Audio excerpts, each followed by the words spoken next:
Il y a un épisode des Simpsons que tu ne peux plus voir. Pas sur Disney, pas en replay, nulle part. Un épisode où Michael Jackson lui-même a prêté sa voix, mais pas de la façon que tu crois. L'épisode s'appelle Mon pote Michael Jackson. Il a été diffusé pour la première fois le 19 septembre 1991.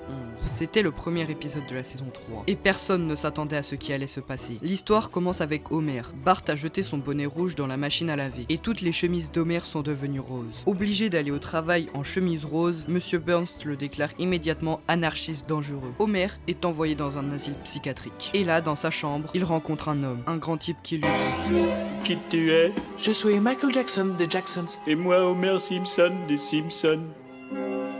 Homer, qui ne connaît absolument pas Michael Jackson, le croit sur parole. Et c'est là que tout commence. Mais voici le truc. Michael Jackson a bien enregistré les dialogues de ce personnage. Sa voix est bien dans l'épisode. Par contre, quand le personnage chante, ce n'est pas sa voix. Tu te souviens de la chanson Happy Birthday Lisa? Celle qui fait pleurer Lisa à la fin de l'épisode? Cette voix, c'est pas Michael Jackson. C'est un imitateur qui s'appelle Kip Lemon. Pourquoi? À l'époque, Michael Jackson avait un contrat exclusif avec son label. Il avait le droit de parler dans un dessin animé, mais pas de chanter. Alors les producteurs ont trouvé son sosie vocal. Et le résultat est tellement bluffant que presque personne n'a remarqué la différence. Et ce n'est pas le seul secret. Dans le générique, Michael Jackson n'apparaît sous aucun de ses noms. Il est crédité comme John J. Smith, un pseudonyme. Pourquoi? Michael Jackson voulait rester anonyme. Il trouvait ça amusant de faire un caméo secret. Mais l'histoire derrière le tournage est encore plus folle. Al Jean, le scénariste, raconte que Michael Jackson n'acceptait le rôle qu'après une lecture complète du script. Le retro s'est fait chez les managers de Jackson. Et Dan Castellaneta, la voix d'Homer, est arrivé avec 30 minutes de retard. Personne n'a osé dire un mot. Tout le monde est resté assis, en silence à attendre. Après la lecture, Jackson a posé ses conditions. Pas de crédit et quelqu'un d'autre chanterait à sa place. Et les producteurs ont accepté.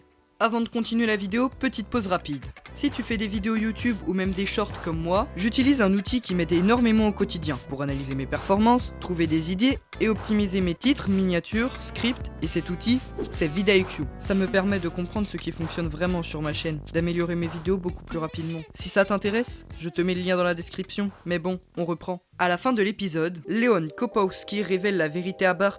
Il n'est en réalité pas Michael Jackson, c'est un maçon du New Jersey. Il a passé sa vie entière à être en colère, jusqu'au jour où il découvre quelque chose. Quand il parlait avec la voix de Michael Jackson, les gens souriaient. Et cette réplique, c'est peut-être la plus belle de tout l'épisode. Léon dit simplement qu'il parlait comme Jackson parce que ça rend les gens heureux. C'est touchant, c'est simple, et c'est profondément Simpson. Mais l'histoire ne s'arrête pas là. Les producteurs avaient prévu une suite, un deuxième épisode où Léon reviendrait. Mais cette fois, il prétendrait être un prince. Oui, le chanteur Prince. Ils ont envoyé le script à Prince, et il a refusé. L'épisode n'a jamais été fait. Et puis en mars 2019, tout a changé. À la suite de nouvelles accusations d'abus sexuels contre Michael Jackson, les producteurs des Simpsons ont pris une décision sans précédent. Ils ont retiré Mon pote Michael Jackson de toutes les plateformes, Disney+, les DVD, la syndication. L'épisode n'existe plus officiellement. Matt Groening a dit: c'est un excellent épisode, mais je comprends la décision. Al Jean a ajouté que c'était le seul choix responsable face aux circonstances. Et depuis ce jour, si tu veux voir cet épisode, tu dois le retrouver toi-même. Alors, est-ce que c'est une bonne décision? Retirer un épisode que des millions de gens aiment parce que l'un des acteurs a été accusé de choses horribles? C'est une question compliquée, et honnêtement, je n'ai pas la réponse. Ce que je sais, c'est que Mon pote Michael Jackson reste l'un des épisodes les plus touchants des Simpsons. Un gars qui choisit de parler comme Michael Jackson, juste pour rendre les gens heureux. C'est peut-être ça la chose la plus Simpson qui soit. Et toi, tu penses qu'ils auraient dû garder cet épisode, ou le retirer? Dis-le moi dans les commentaires. Si tu aimes les Simpsons, abonne-toi. Et si tu veux découvrir d'autres secrets de Springfield,